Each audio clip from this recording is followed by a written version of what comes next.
사랑하는 여러분, 오늘도 새벽을 깨워 주님 앞으로 나온 여러분들을 환영합니다.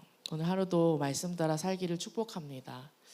벌써 말씀을 마칠 시간인데요. 제가 한번 빠르게 말씀을 나누고 죄송합니다. 오늘 예배에 늦어서 죄송하고 빨리 한번 말씀을 전해보도록 하겠습니다. 오늘 말씀은 여호수아 12장입니다. 여호수가 12장을 펴니까 아니 왜 이렇게 왕의 이름이 이렇게 많지? 명단이고 왕 이름이고 숫자네. 그냥 넘겨버리기가 너무 쉽습니다. 그러나 오늘 말씀 통해서도 하나님은 말씀하고자 하는 이야기가 반드시 있습니다.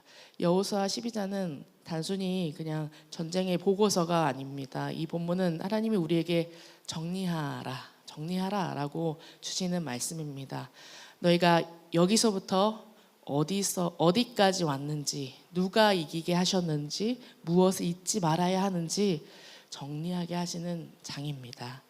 오늘 말씀 제목은 승리를 주시는 하나님이라고 했습니다. 그런데 성경의 제목은 그냥 승리가 아닙니다. 성경이 말하는 승리는 하나님께서 주셔서 하나님께 영광을 돌리는 승리입니다. 그리고 승리는 어떻게 기억이 됩니까? 기억을 통해서 유지가 되는 것입니다.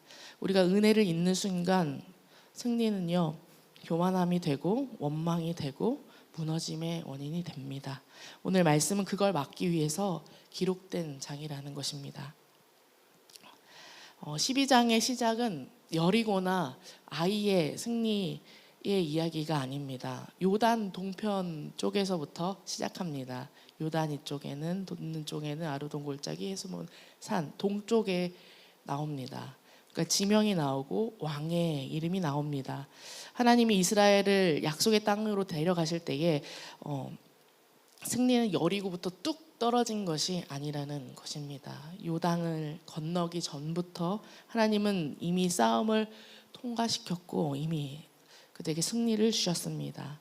우리는 큰 사건 하나만 딱 기억합니다. 여리고가 무너진 그날. 그런데 하나님은 그 전부터 그들을 기억하게 하십니다. 왜냐하면 우리가 큰 사건 하나만 붙들게 되면 그 사건이 흔들리면 다 우리의 삶이 흔들리게 되기 때문입니다. 하나님은 우리를 그렇게 세우지 않으십니다. 긴 순종의 역사로 단단하고 견고하게 세우시는 분이십니다. 과정 속에서 주신 작은 승리, 반복된 은혜, 여러 번의 보호하심을 쌓아서 우리를 세우시고 그들을 세우시는 것입니다. 그래서 12장 요단 동편에서부터 시작하는 거죠. 너희가 지금 여기까지 온 게 여리고 한 번 잘해서가 아니야. 광야 길에서부터 내가 너희를 붙들고 왔다 라고 이렇게 말씀하시고 그들이 그렇게 고백하게 하시는 것입니다. 오늘 말씀 6절을 함께 읽도록 하겠습니다. 여호와의 종 모세와 이스라엘 자손이 그들을 치고 여호와의 종 모세가 그 땅을 르우벤 사람과 갓 사람과 므낫세 반 지파 기업으로에게 기업으로 주었더라. 여호와의 종 모세라고 기록되어 있습니다. 모세가 주인공이 아니라는 거죠. 모세가 주인공이 아니라 모세는 종입니다. 이 전쟁의 주인공은 나 하나님이야. 하나님이십니다. 종은 주인의 명령을 수행합니다.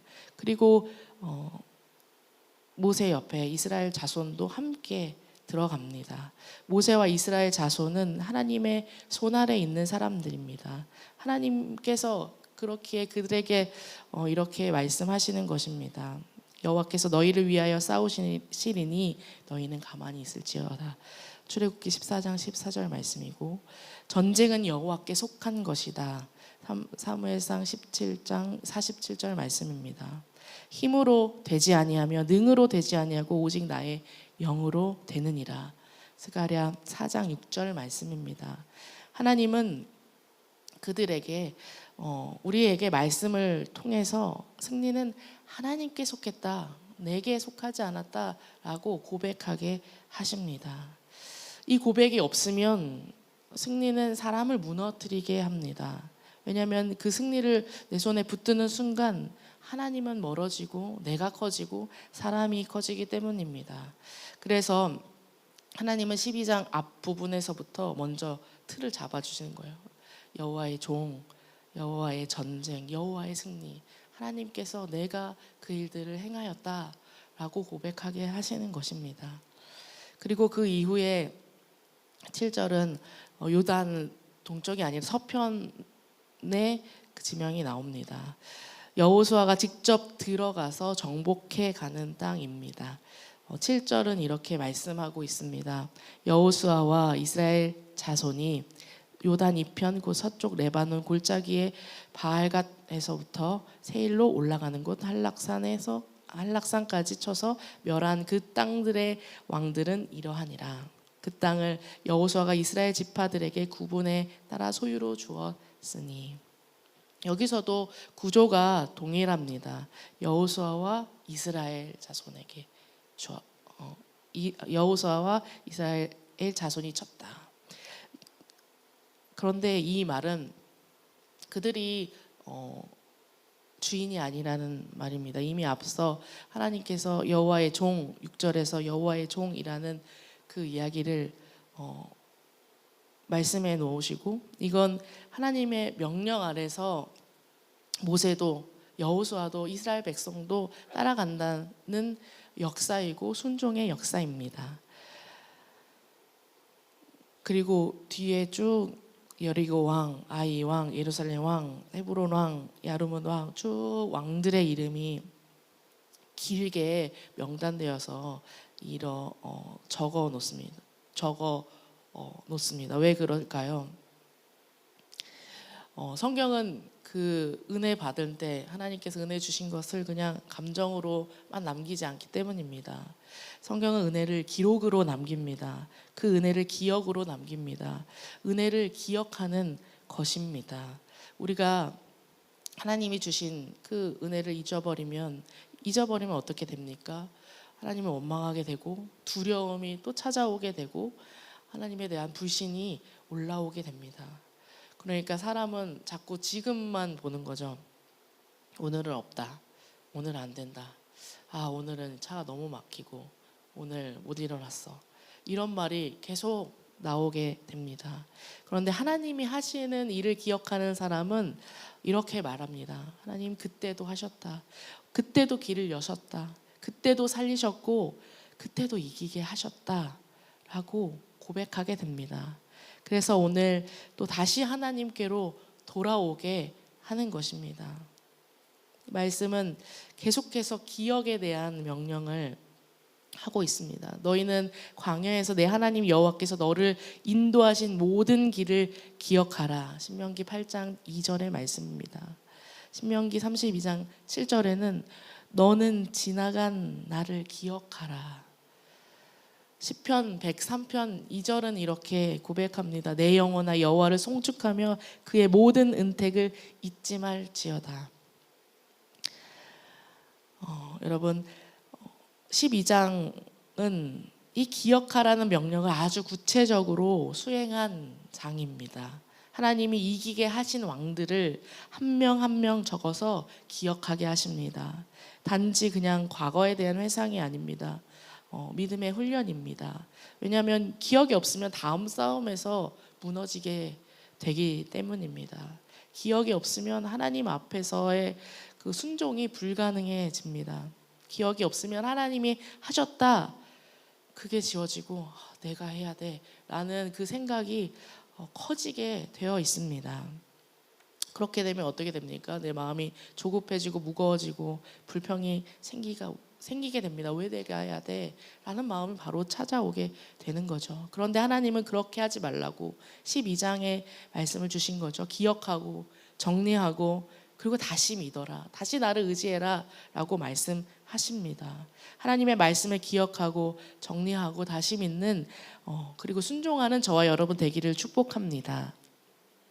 12장에 말하는 그 승리의 본질은 하나님은 단지 이기게 하는 그 분이 아니라 거룩과 공의를 세우시는 분이라는 것입니다. 승리의 명단을 적는 목적이 단지 잘했어 하면서 기분 좋아지려고 적은 것이 아니죠. 하나님이 승리를 주시는 이유는 분명합니다. 그의 약속을 이루기 위해서입니다. 하나님은 약속하신 땅을 주십니다. 그리고 그것에서 그 땅을 무엇으로 채우실까요? 바로 거룩한 하나님의 백성으로 채우시는 것입니다. 그래서 승리는 기분 좋고 좋은 감정이 아니고 쾌감이 아니라 거룩으로 이어져야 될 줄 믿습니다. 성경은 이렇게 하나님을 선포합니다. 온 땅을 심판하시는 이가 정의를 행하실 것이 아니니까. 여호와는 공의로우시다. 너희는 거룩하라. 이는 나 여호와 너희 하나님이 거룩함이라. 전쟁 이야기 앞에서 사람들은 늘 이렇게 묻습니다. 이게 합당한가? 하나님이 심판하시는 게 옳은가? 라고 묻습니다. 그러나 그 질문을 피하면 나의 믿음이 얕아지는 것입니다. 왜냐하면 성경에 하나님은 그냥 좋은 분이 아니죠. 좋은 분이 아니고 우리를 창조하시고 심판하시고 공의의 기준을 가지신 분이시기 때문입니다.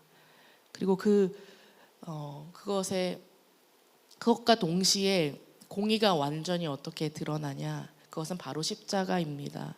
하나님은 죄를 그냥 넘기지 아니하시고 그 앞에 바로 세우시는 게 십자가에서 분명히 증명됩니다. 죄를 심판하시되 그 심판을 아들에게 담당시키는 것입니다. 하나님은 소멸하는 분이시고 아들을 아끼지 아니하시고 우리 모든 사람을 위해 내어주신 이이십니다. 그렇기에 승리를 주시는 이 하나님은 그냥 편한 하나님이 아니라 승리를 주신 하나님은 거룩을 세우는 하나님이십니다. 승리는 우리를 높이는 것이 아니라 우리를 낮추고 하나님을 높이게 합니다. 그 하나님을 찬양하게 합니다. 여기서 우리의 태도가 결정됩니다. 승리의 순간 가장 하기 쉬운 것은 자기 기준으로 정리하고 자기 자랑으로 마무리하고 자기 감정으로 좋다라는 것으로 끝나게 됩니다. 그런데 12장은 다르게 정리하죠. 왕이 몇 명이냐가 아니라 누가 이기게 하셨느냐 이것으로 정리하게 합니다. 그래서 우리가 할 고백은 이런 고백입니다. 사람의 걸음은 하나님께서 인도하신다. 사람이 마음으로 자기의 길을 계획할지라도 그의 걸음을 인도하시는 이는 하나님이시다. 하나님께서 집을 세우지 아니하시면 세우는 자의 수고가 헛되다라고 고백하는 것입니다. 하나님은 오늘도 내 인생의 12장을 쓰게 하십니다. 여호수아 12장은 이스라엘의 승리 명단이 확실하죠. 그런데 그 말씀이 오늘 우리에게 오게 되면 내 인생의 승리의 명단이 되게 될 줄 믿습니다. 우리 삶에도 하나님이 이기게 하신 전쟁이 있고 하나님이 막아주신 위기가 있고 하나님이 꺾어주신 죄가 있고요. 하나님이 건져주신 순간이 있습니다. 그런데 우리는 자꾸만 그것들을 잊어버릴 때가 많습니다. 오늘의 문제가 커 보일 때가 많습니다. 그런데 그때 하나님께서 오늘 말씀을 기억하며 기억하라 라고 말씀하십니다. 오늘 왕의 이름을 하나씩 적듯이 우리도 하나님이 살려주셨지, 하나님 막아주셨지, 하나님 길을 열어주셨지, 이기게 하셨지 라는 그 신앙과 고백이 있어야 될 줄 믿습니다. 그 기억이 우리를 어디로 이끌고 갈까요? 바로 감사로 이끌게 됩니다. 감사는요, 순종을 낳게 됩니다. 여러분, 하나님이 승리를 주셨다면 우리의 방향이 분명해집니다. 하나님의 나라, 주님의 의회, 주님의 거룩의 방향을 맞추시는 저와 여러분 되기를 축복합니다. 말씀을 기억하고 승리는 하나님께 속하였고 그 승리를 기억하는 자가 다음 승리를 또 이뤄간다. 그 말씀을 기억하고 하나님 하신 일 기억하며 하나님 다시 붙드시는 저와 여러분 되길 축복합니다. 말씀을 기억하며 응답 찬양하겠습니다.